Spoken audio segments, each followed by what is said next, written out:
candidate nomination processes could be reopened. But what the court ultimately said is that nonetheless, or despite that fact, it would defer to the IEC's inherent legislated power in terms of Section 11 of the Municipal Electoral Act to amend the timetable, and therefore it will not interfere with the decision of the IEC, because the IEC had that power to amend the timetable in terms of that specific section of the Municipal Electoral Act. Doesn't that kind of contradict a similar past applications by the IFP and the NFP, which failed in their attempts? Yeah, I mean, that remains on the level of all of us desperately wanting the IEC to be seen as that independent, impartial Chapter 9 institution, which oversees the preparations and the conduct of our elections. That is the part that I think remains a lingering issue. Also, if one considers that the court ultimately made it very clear that its dismissal of our application must not be seen as a final determination, as the court called it, on the issue of whether the IEC, in making this decision, acted with an ulterior motive. So both the DA and the FF submitted in our court papers that we see this decision as a decision aimed at primarily assisting the ANC to remedy the deficiencies in their lists, and therefore it is a decision that was taken with an ulterior motive. And given the fact that the court has not explicitly said, we're not making a final determination on that issue, anybody who has additional information can again approach a court to make a finding that the Electoral Commission did not act without an ulterior motive. It remains a lingering issue. And then, as you indicated, Julie, it is so that in past elections, when that too small shoe was on the foot of other parties, and mainly opposition parties, it is unfortunately so that the Electoral Commission then deemed their timetable to be set in stone once it was settled on. It kind of begs the answer, as you've also said, that there's bias in these judgments or decisions. But what does that tell us about the ANC's unpreparedness in these local elections? We also know that there seems to have been a couple of failings on the part of the ANC in terms of housekeeping, staff salaries not being paid. What is that telling us? And do you think that all of these actions are going to hurt the ANC at the local election polls? Well, as a politician, I would want to say I would hope so. I would hope that voters out there would see that the ANC's ineptness has now, to a large extent, led to an internal collapse. You refer to the failure of the ANC to, in a preemptive way, deal with the diminishing way in which all political parties has been able to fundraise after the implementation of the Political Party Funding Act. And in addition to that, of course, the shrinking cake for fundraising purposes due to the effect of COVID as well. So the fact that the ANC could not preemptively or in time react to that is a testimony of how the ANC does its own business. But you're also quite right. Apart from not filing their candidates lists in time, the ANC has, objectively speaking, been totally underprepared and unprepared for this year's election. On the one hand, I want to assume that once the Electoral Commission decided to adopt the Moseneke report, which said that it should approach a court to postpone the election till next year, that the ANC then maybe shelved its steps to prepare for the election. But this past registration weekend of the past weekend, if one analyzes the turnout in ANC stronghold areas, or the lack of turnout in ANC stronghold areas, it is quite clear that the ANC is not prepared for this year's election.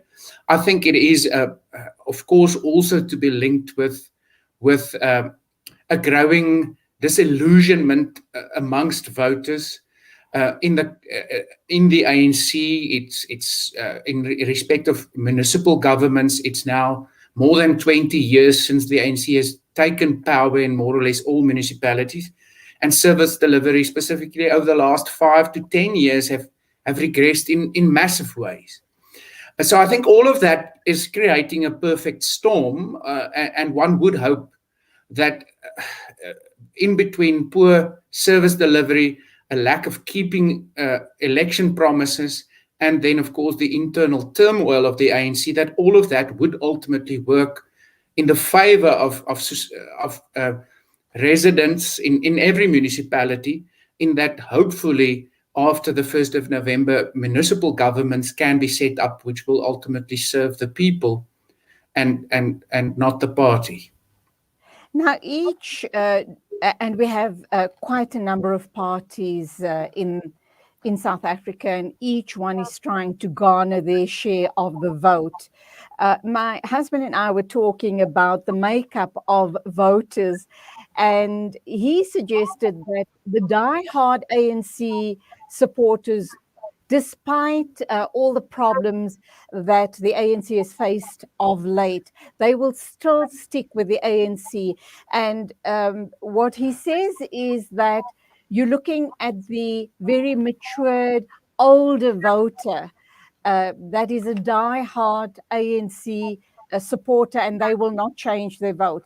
But the younger people, regardless of color, creed, or race, they're beginning to rethink the status quo. They're beginning to rethink about deliverables and seeing where and how they can change the landscape as far as South Africa is concerned. How do you see this playing out? And then also, I know you've touched on the registration weekend. I know that analysts have been saying it hasn't been a great turnout. How does the DA see it? And what do you see? What's the makeup of the DA's voter? What do they look like? Yes. Well, first of all, I want to say your husband is a wise man. In the apartheid days, the National Party used to boast that in certain constituencies and areas, it could literally put up a broomstick, and that broomstick would still be elected.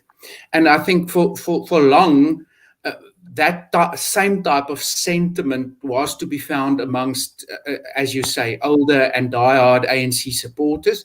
And of course, every party wants to bank on its base, as we call it in politics, that loyal set of supporters who will forgive you more or less anything. But I think your assessment is quite right. Things are evolving. The younger generation, and to a large extent even the older generation, are starting to look at, for how long can we keep on trusting a party that has promised us proper service delivery, housing, job opportunities, and then despite that, a continued backslide in respect of all of those key deliverables is the only thing everyone in South Africa are experiencing. So from our side, we are very satisfied with our performance during the registration weekend. We, of course, never took our eye off the ball in preparing for an election in October and a registration weekend. We fought long and hard in the Constitutional Court and ultimately convinced the Constitutional Court in that first case that the lack of voter registration would be fatal to free and fair elections, or the prospects of free and fair elections. So we are absolutely delighted that also on the back of the ConCourt basically forcing the IEC to conduct their registration weekend for an end of October, 1 November election, that we were able to, over this weekend, get out the bulk of our unregistered supporters and our supporters who have moved house since the last election. So a final analysis will only be done once the inspection voters roll is available. But at this stage, we're quite confident that we had a disproportionate high percentage of of the number of people who ultimately registered over the last week via the online platform and at voting stations on the registration weekend. Yeah, so our typical supporter, we over the last year or so reconfirmed that we are a party that ultimately want to surround ourselves and build a strong core in what we call the rational centre in South Africa. We want to assemble a set of voters around us, a growing set of voters around us who share the same values and principles that we care deeply about. And in terms of local government elections, it is really not a complex exercise to put our offer out there to voters. It's all about bread and butter issues. And I think it's the one election in which we, of course, can go out there and with credibility say to voters, look at our track record where we govern. We may not be a perfect government where we govern local municipalities throughout the country, primarily in the Western Cape, but also in the Eastern Cape, in places like Kouga and in Midvaal in Gauteng. Look at the track record of our governments there. Look at all of the objective assessments done from the Auditor General to Ratings Africa, and then consider that all of those objective assessments point to the fact that we prudently look after public finances. We spend money for what it is supposed to be spent, firstly ensuring basic service delivery, and then with what is left, improving infrastructure, governing in such a way that investment can be attracted so that the unemployed could get a fairer chance of entering the labor market. And that is an offer we proudly, of course, take to voters. It is so that... Werner, I'm so sorry to cut you off there, but I've given you quite a platform, haven't I? Yes, thank you. I'll have to leave it there. We are running out of time, but thank you indeed for being with us on the show once again. Go well. Thank you. Have a good day. And you. That was leader of the People's Party, and that's not the leader of the People's Party. DA Deputy Shadow Minister of Justice, Werner Horn, obviously talking to us about the issues at hand as far as our local politics is concerned. 8:35 exactly when we get back, we will be talking with Masiha Saluji about the situation